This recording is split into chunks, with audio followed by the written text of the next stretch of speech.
আমি জয়শ্রী চলে এলাম নতুন একটা ভিডিওর সাথে নিয়ে। আর এখানে দেখতে পাচ্ছ প্রচুর পরিমাণে জাম রাখা আছে। তো এই জামগুলো আমাদের পুরনো বাড়ির ওখান থেকে বাবাই নিয়ে এসেছে। পুরনো বাড়ি তো এখন বন্ধ হয়ে পড়ে আছে। আর মাঝে মাঝে বাবাই সেখানে যায়, কাজ করে ওই বাড়িতে। কারণ একটুখানি করে জানলা দরজাগুলো না খুললেও বাড়িটাও তো নষ্ট হয়ে যাবে, তো সেই কারণে বাবাই মাঝে মাঝে যায়। আর এবারে আগের দিন গিয়েছিল, আর সেখানে আমাদের যে জাম গাছটা আছে তোমাদের তো দেখাই আমি প্রতিবারই। তো এবারে গাছে প্রচুর জাম ধরেছে, প্রতি বছরই হয়। আর আমাদের গাছের জাম তো প্রচুর পরিমাণে মিষ্টি। আর এই জামগুলো একদম পাড়া গাছ থেকে, একদম হাতে করে পাড়া, কারণ আমাদের ছাদে উঠলেই হাতে করেই অনেক জাম পাড়া যায়। তো ছাদে উঠে হাতে করেই অনেক জাম, মানে জাম গাছটা তো একদম আমাদের ছাদের দিকেই একদম দিকেই আছে। তোমরা দেখেছো আমার আগের ভিডিওগুলোতে। তো জাম গাছে তো হাতে করে এগুলো জামগুলো পাড়া হয়েছে। আর কিছু জাম মেঝেতে পড়ে অনেক জাম ফেটে গেছে। তো জামগুলো খারাপ না, কিন্তু ফেটে গেছে এই আর কি। আর গাছ পাকা, একদম গাছ থেকে পড়ে আর সারা দিন টপ টপ করে সারা দিন পড়তে থাকে জামগুলো। তো প্রচুর পরিমাণে জামে দেখো, এগুলো এক চুবড়ি বাবাই একটা ভালো, মানে যেগুলো হাতে করে পেরেছে গাছ থেকে, তো এইগুলো আলাদা করে রেখেছি। আর ভীষণ পরিমাণে মিষ্টি। আর এই জামগুলোকে ভালো করে ধুয়ে নিয়েছি আমি, আর ফ্রিজের মধ্যে বিন মাখিয়ে রেখে ঠান্ডা, মানে যদি খাওয়া যায় না দুপুরে, দারুণ লাগে। তো এই জামগুলোকে সব আমি ফ্রিজের মধ্যে রেখে দেবো বিন মাখিয়ে। আর তারপরে চলে এলাম রান্নাঘরে। দেখো রান্নাঘরে এখানে বাঁধাকপি কেটে নিয়েছি। তো এখন আর না সেই ঢ্যাঁড়স পটল এগুলো একদম ভালো লাগছে না, তাই আজকে একটুখানি বাঁধাকপি রান্না করব। যেহেতু মুখের একটুখানি স্বাদটা বদল করতে হবে, কারণ কি প্রতিদিন এই ঢ্যাঁড়স পটল খেতে একদম এই ঝিঙে এক নাগারে এইসব সবজিগুলো ভালো লাগে না। আমাদের বাঙালিদের দেখবে এটাই একটা মানে বাজে জিনিস, মানে সিজনের সময় সেই জিনিস সিজনে খেতে ভালো লাগে না, মানে অন্য সময় সেই জিনিসটা খেতে দেখবে বেশি ভালো লাগে। যেমন এখন দেখবে ফুলকপি বাঁধাকপি বেশি ভালো লাগে, আবার দেখবে শীতকালে আবার ঢ্যাঁড়স পটল ভালো লাগে। আমার তো এরকমই হয়, আমার ক্ষেত্রে যেটা সেটাই আমি বললাম। আর এখানে কিছুটা পরিমাণ দেখো আমি কড়ার মধ্যে জল গরম করতে দিয়েছি। 1 গ্লাস জল এখানে আমি দিয়েছি, দিয়ে জলটা মোটামুটি ফুটে গেছে। আর তারপরে কেটে রাখা বাঁধাকপিটা একটুখানি ভাপিয়ে নেব। কারণ কি বলো তো, এখনকার বাঁধাকপি তো মানে অসময়ের বাঁধাকপি, আর এগুলো তো সবই স্টোরের। তো সেই কারণে একটা ভ্যাপসা দেখবে গন্ধ মতো গন্ধ হয়। তো সেই কারণে একটু ভাপিয়ে ফেলে দিলে, একটু এর মধ্যে একটু নুন দিয়ে দিয়েছি জলের মধ্যে। তো নুন দিয়ে একটু ভাপিয়ে এটাকে ফেলে দিলে তো এর মানে বাঁধাকপির যে একটা ভ্যাপসা গন্ধ থাকে, তো সেইটা কেটে যাবে। তবে সিজনের সময় কিন্তু এই গন্ধ ছাড়ে না, কিন্তু অফ সিজনেই এই গন্ধটা দেখবে আমার মনে হয় যেন ছাড়ে। তো সেই কারণে একটু ভাপিয়ে ফেলে দেবো, হালকা করে একটুখানি জাস্ট ভাপিয়ে নুন জলের মধ্যে এটাকে ফুটতে দেবো 2-3 মিনিটের মতো, দিয়ে তারপর জলটাকে আমি ফেলে দিয়ে রান্না করব। এতে কি হয় বলো তো, রান্নার স্বাদটাও ভালো হয়, আর কোনো গন্ধ লাগে না, আর খেতেও সুন্দর হয়।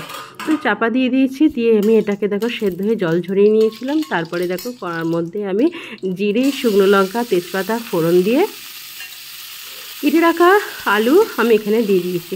দুটো খুবই ছোটো সাইজের দুটো আলু নিয়েছি। খুব বেশি পরিমাণে করব না, খুব অল্প পরিমাণে করব, কারণ আমাদের তরকারি না রয়ে গেলে কেউ খেতে চায় না বাসি তরকারি। তো সেই কারণেই না খুব অল্প করে যেটা রান্না করি আমি, খুব অল্প পরিমাণে করি, যেটা যাতে উঠে যায়, মানে দিনের দিন খাওয়া হয়ে যায়। তো সেই জন্যই। আর এখানে দেখো এই যে ভাপিয়ে রাখা বাঁধাকপিটাকেও দেখো দিয়ে দিয়েছি, আর সাথে দিয়ে দিয়েছি এই যে এখানে হলুদ গুঁড়ো, লঙ্কা গুঁড়ো, একটু সামান্য পরিমাণে নুন, চিনি সবই দেওয়া হয়ে গেছে। আর একটা মশলা আমি পেস্ট করে নিয়েছি। আর এই বাঁধাকপির তরকারিটা আমি নিরামিষ করব, আদা আর জিরে বাটা দিয়ে করব, আর টমেটো আর কাঁচা লঙ্কা এই 4টে জিনিস আমি বেটে নিয়েছি। তো এটা ভালো করে আগে একটুখানি কষিয়ে নিচ্ছি, ভেজে নিচ্ছি তেলের মধ্যে, কারণ বাঁধাকপিটাকে একটু তেলের মধ্যে ভেজে নিলে কিন্তু ভালো হয়। আর এই যে মশলাটা যেটা আমি বেটে রেখেছিলাম, এর মধ্যে ছোটো এলাচ, দারচিনিও দিয়ে আমি একবারে মশলাটাকে আদা জিরে দিয়ে বেটে নিয়েছি। আর এর মধ্যে একটু টমেটো দিয়ে দিয়েছি, আধখানা টমেটো। আর বেশি টমেটো দিলে না একটু টক টক হয়ে যায়, সেই জন্য আধখানা টমেটো আমি এর মধ্যেই বেটে নিয়েছি। এবার আমি ভালো করে বাঁধাকপিটা মশলার সাথে ভালো করে কষিয়ে নেব। আর তারপর এর মধ্যে জল দিয়ে এটা আমি 10 মিনিট হতে দেব। আর এখনকার বাঁধাকপি তো একটু সেদ্ধ হতে লাগে, কারণ একটু কচকচ মতো করে, তো এটা চাপা দিয়ে আমি সেদ্ধ হতে দিলাম।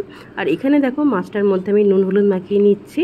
আর এটা হচ্ছে কাতলা মাছ, আর এই মাছের কিন্তু কালিয়া করলে খুব ভালো হয়। মাছের গায়ে আমি নুন হলুদ মাখিয়ে মাছগুলোকে আমি 5 থেকে 7 মিনিট রেখে দেবো চাপা দিয়ে। তারপরে মাছগুলোকে আমি কালিয়া করে নেবো। আর এই মাছের, কাতলা মাছের কালিয়া কিন্তু আমার ভীষণই ভালো লাগে, ভীষণ ভালো লাগে। আর এটা পেটি ছাড়া বাবাই খায় না, পেটিটা নোনা বাবাইয়ের জন্য, আর দাগা দুটো নোনার আর আমার জন্য। আর আমাদের 1 পিস মাছ বেশি করলে কেউ খায় না, তোমরা তো জানো।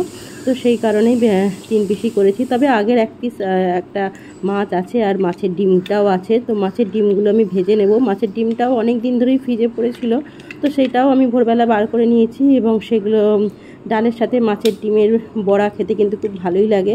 তো মাছের ডিমটাকে আমি বেসন দিয়ে ম্যারিনেট করে, নোনা কিন্তু একদমই মাছের ডিমটা পছন্দ করে না, ও এই কাতলা মাছের কালিয়াটাই খাবে, পছন্দ করে এটা।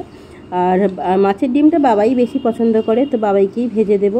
তো সবই ভাজা করে নেব, ওই মাছের ডিমগুলোর আলাদা করে কোনো ঝাল করব না, তো ওইভাবেই রেখে দেবো। আর এদিকে মাছ ভাজাটা বসিয়ে দিয়েছি, আর এদিকে আমি কেটে নিয়েছি ডাঁটা আলু পোস্ত করব, তো সেইটাই আমি বসিয়ে দিয়েছি। অনেক দিন ধরেই ফ্রিজে টাটকা ডাঁটা ছিল, জানো তো, সজনে ডাঁটা খেতে আমি ভীষণ ভালোবাসি। আর ফ্রিজে খুব বেশি দিন রেখে দিলে ডাঁটাগুলো একদম শুকিয়ে যায়, তখন আর ওই ডাঁটাগুলো না খেতে একদমই ভালো লাগে না। সেই জন্যই আগের দিনই বাবাই ডাঁটা এনেছিল, সজনে ডাঁটা, তো সেটারই আমি পোস্ত করে নিচ্ছি। আর টাটকা ডাঁটা দেখবে খেতে কিন্তু আলু পোস্ত দিয়ে করলে কিন্তু খুব ভালো লাগে। তো লম্বা করেই দেখো আলুগুলো আমি কেটেছি ডাঁটার সাথে, কারণ ডাঁটাটা যেহেতু লম্বা, তো সেই সাইজের আলু কাটলে কিন্তু ভালো লাগে, দেখতেও ভালো লাগে, এবং একটা কাটার মধ্যেও দেখবে একটা আলাদা স্বাদ থাকে, তো তার স্বাদও বেড়ে যায়। যে কোনো সবজির একটা কাটার ধরন থাকে, তো সেইভাবেই আমি দেখো ডাঁটার সাথে আলুটাই ম্যাচ করে সেভাবেই কেটে নিয়ে ডাঁটা আলু পোস্তটা বসিয়ে দিয়েছি। আমার মাকে দেখতাম, আমার বাপি যখনই ডাঁটা নিয়ে আসতো, তো একটা কাপড়ের ন্যাংরা করে সেটার মধ্যে ডাঁটাটা রেখে এবং জলে ছিটে দিয়ে সেটাকে ভিজিয়ে রাখতো, তো রান্নাঘরে রেখে দিত। তো ফ্রিজে কখনোই ডাঁটাটাকে রাখতো না, ডাঁটা কিন্তু ফ্রিজে রাখা যায় না। তখন বুঝতে পারতাম না, ছোট ছিলাম, মা কেন এইভাবে ফ্রিজে কেন রাখে না, সব সবজি তো মা ফ্রিজে রাখে, ডাঁটাটা কেন রাখে না, তো বুঝতে পারতাম না। এখন যখন আমরা নিজেরা সংসার করছি, এখন বুঝতে পারি যে এরকম জল ন্যাংরা করে ডাঁটা রাখলে ডাঁটা খুব ভালো থাকে, এবং অনেক দিন ধরে, দীর্ঘদিন ধরে সেটা ভালো লাগে। দীর্ঘদিন বলতে মানে 1 সপ্তাহ 2 সপ্তাহ ডাঁটা ওইভাবে রাখাই যায়, ভালো থাকে। কিন্তু ফ্রিজে ডাইরেক্ট রেখে দিলে সে ডাঁটা কিন্তু 2-1 দিনের মধ্যেই একদম শুকিয়ে যায়, এবং তার আর কোনো স্বাদ থাকে না। তো এখন অনেক কিছু সংসার করতে করতে অনেক কিছু মায়ের অনেক কিছু অজানা কথা এখন মানে তখন বুঝতে পারতাম না, এখন অনেক কিছুই বুঝতে পারি। সংসার মানুষকে অনেক অভিজ্ঞ করে দেয়, যেগুলো আগে বুঝতাম না, সেগুলো এখন অনায়াসেই খুব সহজেই বুঝে যাই। তো যাই হোক, এখানে মাছের ডিমটা তোমাদের বললাম, ফ্রিজে অনেকটা মাছের ডিম ছিল এবং অনেক দিন ধরেই ছিল, তো সেই কারণেই এটা সকালবেলা ঘুম থেকে উঠেই আগে এটা বের করে দিয়েছিলাম। তো এটাকে বরফটা কেটে যেতে তার এর মধ্যে পেঁয়াজ কুচি, আদা রসুন বাটা, লঙ্কা কুচি আর বেসন দিয়ে এটাকে দেখো ম্যারিনেট করে অনেকক্ষণই রেখে দিয়েছিলাম। আর এখন এই যে ভেজে দিচ্ছি, বাবাইও খেয়ে বেরোবে অফিসে, তো সেই কারণে তো গরম গরম একটু ভেজে দিলে কি বলো তো, ওদের গরম গরমই এটা খেতে ভালো লাগে।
ঘড়িতে বাজে এখন দুপুর 3:30, আর এখন আমি চলে এসেছি আমাদের এখানে বিখ্যাত একটা রেস্টুরেন্ট, তো মুখার্জি রেস্টুরেন্টে।